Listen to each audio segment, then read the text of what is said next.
Hello everyone, welcome back to Mangekyo Manga Review. In today's video we're reviewing Chapter 1 of Enen no Shouboutai, or as it's known more popularly in the States and in the anime as Fire Force.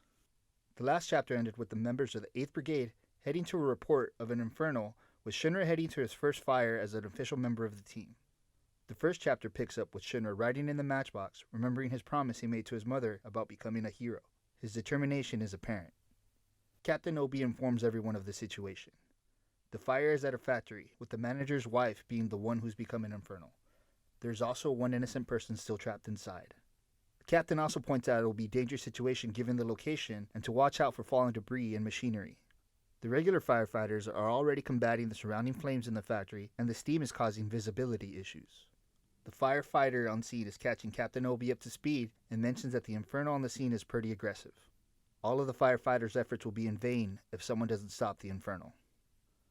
The manager in the factory pleads with the 8th Brigade to please lay his wife to rest. His request essentially means ending his wife's life. As the team makes their way into the building, the scene of the fire reminds Shinra of him waking up to a similar sight as a child. Once inside, Shinra comes across a burnt corpse. One of the workers apparently didn't make it out in time. The sight reminds Shinra of the fire he survived as a child. He remembers himself, a memory of him crying out for his mother and younger sibling whose name we learn is Sho.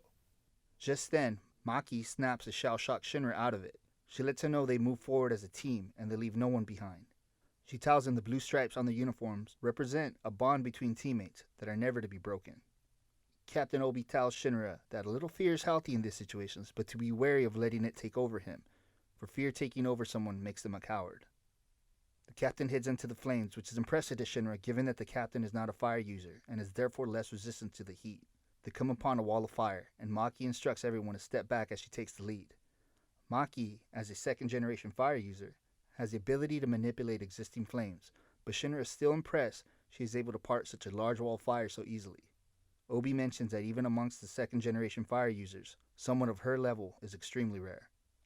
As the team moves forward, the captain notices a ball of flame go over everyone's head, which at first he mistakes as a backdraft, but soon realizes, before everyone else, that it's actually the inferno they're there to find. It lands behind Shinra, and the captain yells out just in time to notify Shinra as he partially blocks the blow. He's thrown back with extreme force and crashes into the wall. As he's down, hurt, the inferno walks towards him. The sight of the female inferno walking towards him invokes another flashback.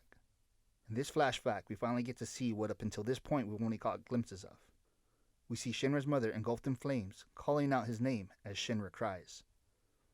In the aftermath of the fire, Shinra is shown holding the hand of a special fire brigade officer standing in the middle of the wreckage.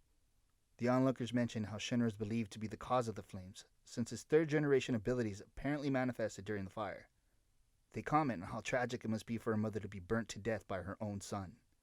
They also mention that the flames were so intense, no bones of his baby brother Sho were even found. Shinra's next seen with the doctor from an organization called Hajima Industries, outfitting Shinra's feet with liquid nitrogen boots, which are supposed to help suppress the flames. As Shinra tries out his new footwear, the doctor comments to someone that Shinra's smile was unsettling for someone who has just lost his mother and brother, and call him a demon. Shinra is shown crying but still smiling, and mentions that aside from himself and his family, there was someone else there. Something.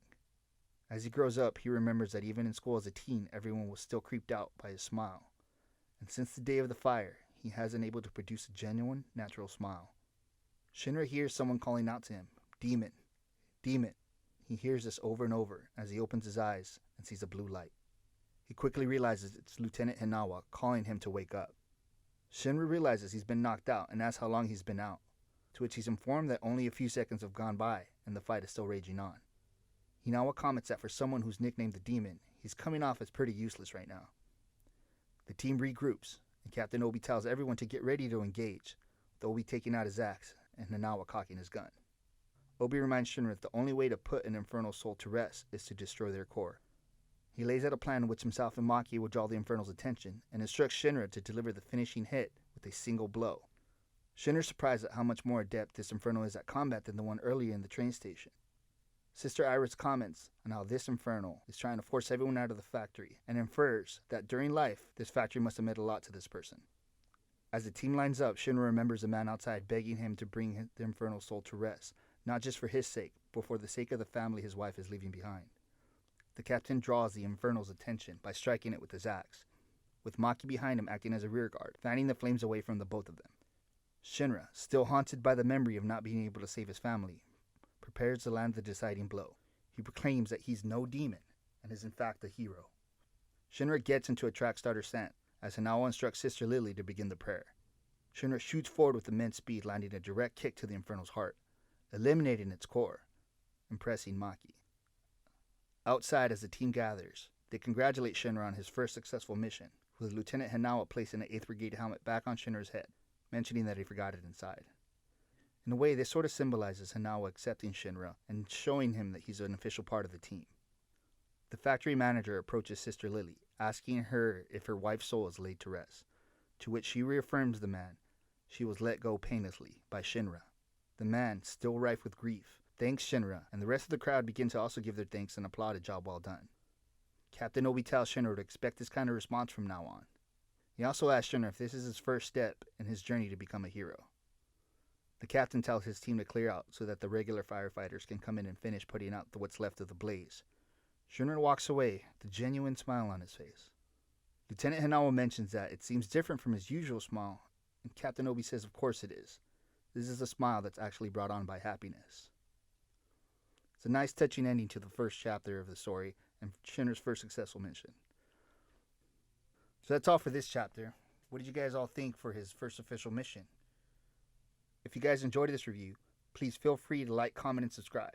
Thanks again, and see you guys all in the next chapter.